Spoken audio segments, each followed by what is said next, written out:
to be a little smarter after every segment if possible, and certainly we learned something today. If you're ever arrested for breaking the law, whether it's a high crime, a misdemeanor, or murder or whatever, just say, listen, I'm only guilty of unconditional love for my son. And that's, I mean, that's a get out of jail free card as far as I know, right, Congressman? Yeah, yeah, I practiced law for years. That's the one I should have been using. There you go.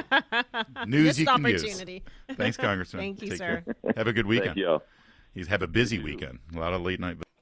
Well, it was a really rough one on Sunday against the Buffalo Bills, and Sam Howell with 4 interceptions. And now it gets even harder because the Commanders are on their way to Philadelphia. Ugh, hate those Eagles fans. We know. And Larry. Bram Weinstein, the play-by-play voice of the Washington Commanders. I hope you're bringing bodyguards. You know how it is at the in Philadelphia there, Bram. Ugh. I've learned my lesson not to drive my car there. If you go up there with a Maryland or Virginia or DC tag, you may come out and your car might be different. Yikes. So, fortunately, I get to go with the team, so that's good. You don't have to worry about it these days. They're delightful people, and they've got a pretty damn good football team too. Although I got to tell you, they haven't looked like the Eagles last year. The Eagles dominated. Jalen Hurts just could do no wrong, and they were racking up the points. This year, I mean, they're winning. They're 3-0, but they don't look as good as they did last year, at least to me. But you're the pro. What do you say? I 100% agree with you. That's the bad part is they're 3-0 anyway, which kind of ought to tell you how good their team is. And 2 of those wins are on the road, and so they're one of those kind of too big to fail type of things. But I wish they would have taken a ding by this point because I agree with you. Their passing game has been off. Their defense has suffered a lot of injuries in the secondary, so they've been susceptible to teams that can throw the ball downfield, and they've only really played one of them, but that one had a really good night against them. Yeah. Still, in the end, their secret sauce is their run game. It is so far in the NFL, it's been impossible to stop. They changed their running backs. They brought in DeAndre Swift from Detroit. He's rushed for over 300 yards in the last 2 games alone. Wow.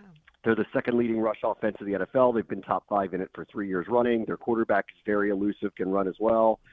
So there's 2 things here. I mean, if Washington can protect, which is a big question, I think they're going to have some chances to get the ball down the field against very active front but a very injured secondary. And if they can figure out a way to at least slow down the Eagles' run game, I think you're going to see a very different result than the one you saw on Sunday. Will it be a win? I don't know, but I don't think it's going to be like it was against Buffalo. So last year, if you're an Eagles fan, you had a great season except for 2 blemishes. One, of course, the humiliating defeat at the Super Bowl. But the other, people forget, their one loss in the regular season was Washington in Philadelphia. So now, will that sort of embolden this team to say, hey, we've been here before and we beat these guys? Or is this going to be a big revenge factor for the Eagles? It's like, oh, not again. Here's an unbelievable number. Jalen Hurts' last 21 regular season games, 20-1. You just referenced the one. So trust me when I tell you that they remember this. Yeah. Now, I think, that there's – I often talk about this a lot, that, it's not really who you play, but it's when you play them. The Eagles were going really, really well last year, 8-0 at the time when Washington played them. But people forget this part. They were a big underdog because the Eagles were killing people last year. Washington was playing really, really well going into that game. They had a very unique game plan. They decided to run the ball and just not stop running it, and they ran it almost 50 times. It's a very unusual number. Even for the Eagles, that would be a really unusual number.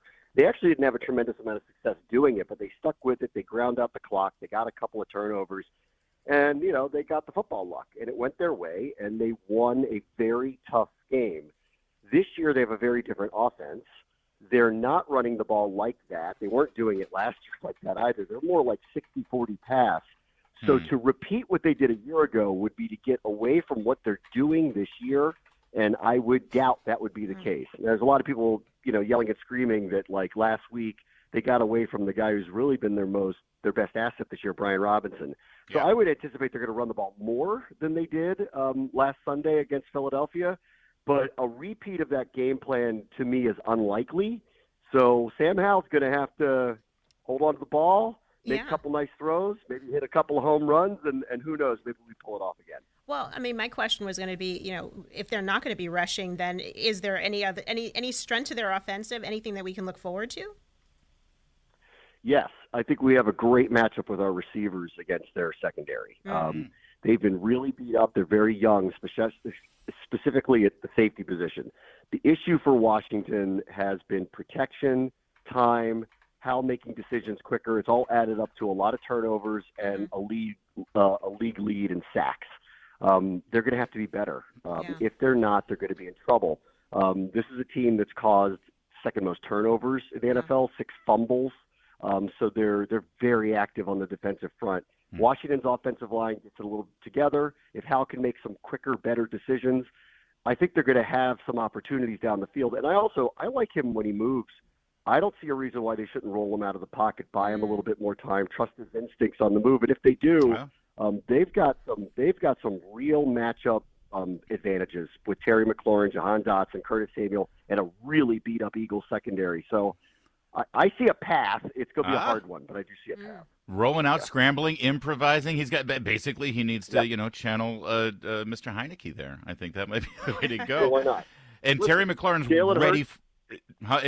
And McLaurin's ready for a breakout game. And I'm taking Washington in the points. He had 8 for 128 a year ago against them. He's the guy who has killed them through the years. He's been their worst enemy, and I love the matchup with him this weekend, dependent on who ends up being on him. So I know I'm trying to be overly optimistic here, but I don't think it's unrealistic. And to your original point, if you really go watch the Eagles and you really kind of broke it down, you'd be surprised they didn't lose one of these 3 games that they played at this point. I think their record's a little deceiving to how they're playing right now.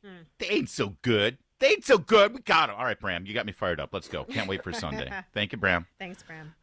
All right, see you guys. It is 7:54 now, and